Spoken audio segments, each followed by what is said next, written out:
vacancy occurs in the last year of the first term, you can say, Lindsey Graham said, let's let the next president, whoever it might be, make that nomination, and you could use my words against me, and you'd be absolutely right. Now, I'll tell you this. This may make you feel better, but I really don't care. If an opening comes in the last year of President Trump's term and the primary process has started, we'll wait to the next election. And I've got a pretty good chance of being the judiciary. You're on the record. Yeah. All right. Hold the tape. I guess on the record as a liar, which we'll talk about in just a second. But, Joe, you know, the moment the news broke about the death of Ginsburg, Justice Ginsburg, a lot of our friends on the left and the right were calling, first of all, very, very saddened about her death. But secondly, very worried about the election. Our folks, our liberal friends, were worried that this would hurt their chances. Our Republican friends thought this was their moment, that they were going to have their October surprise. And you said, nope, it's the other way around.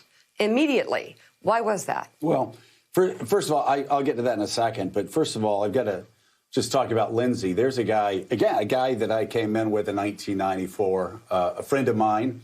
And we worked closely together in Congress. And I was talking to a couple of other friends who are no longer in politics, but who were friends of Lindsey's and who came in. And they're just astounded that he would lie so openly. I mean, again, it's, you're like, wait, this is a guy that we knew, and he would lie that blatantly to the people of South Carolina and America when it's on tape. And we really can't get our arms around that. We haven't been able to get our arms around that for several years now.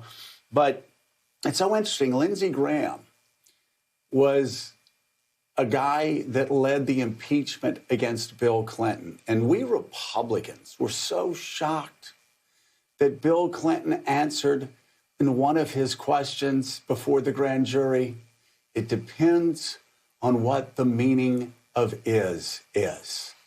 And oh my God, the National Review and the Wall Street Journal editorial page and all of us Republicans and Lindsey Graham, we were running around talking about the deconstruction of the English language that's come straight from the 1960s.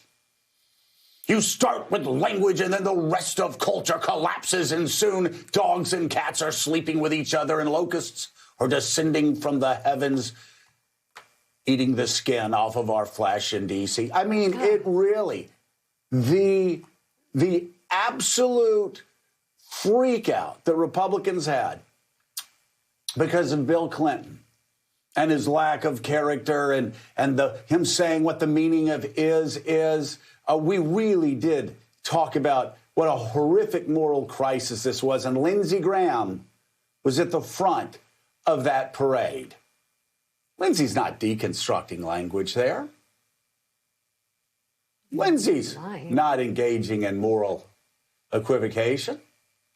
Lindsey's just lying, and he's lying openly, and it's just like Anne Applebaum says in The Twilight of Democracy, that they're not even trying to hide it from you. They're just lying openly. So it is Steve Daines. Oh, by the way, Steve Daines is doing the same thing in Montana. Steve Daines, who's in a really tight race up there. Do voters like this? No, they hate it more than anything else. I found, and Claire will tell you this, that if you say to people, I know you're not going to agree with this, I know you're not going to like this, but this is where I stand. If you don't like it, vote against me. I did that all the time. And the closest anybody got to me in a race was, in the general election race, was 62% to 38%. And I was the first Republican elected in my district since Reconstruction. People don't like when Lindsey lies to their face and it's on tape. And he thinks Donald Trump can get away with this, so I can get away with it. But Donald Trump hasn't gotten away with this. Republicans were crushed in 2017 in local and state and national elections. Republicans were crushed in 2018, the largest vote landslide in the history of midterm elections. Republicans fared horribly in gubernatorial races in 2019. And 2020 is not looking any better. And they keep acting this way.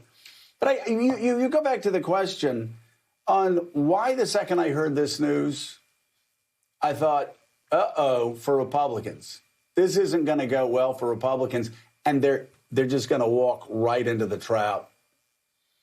It's because of something that Senator Paul Simon of Illinois, when he retired, said. A reporter asked, what was your greatest insight in all your years in politics? And Senator Simon said, in politics, sometimes when you win, you lose.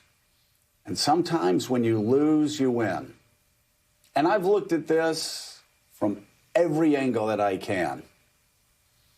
And there's just no winning hand for the Republicans to play here. Now, hear me out.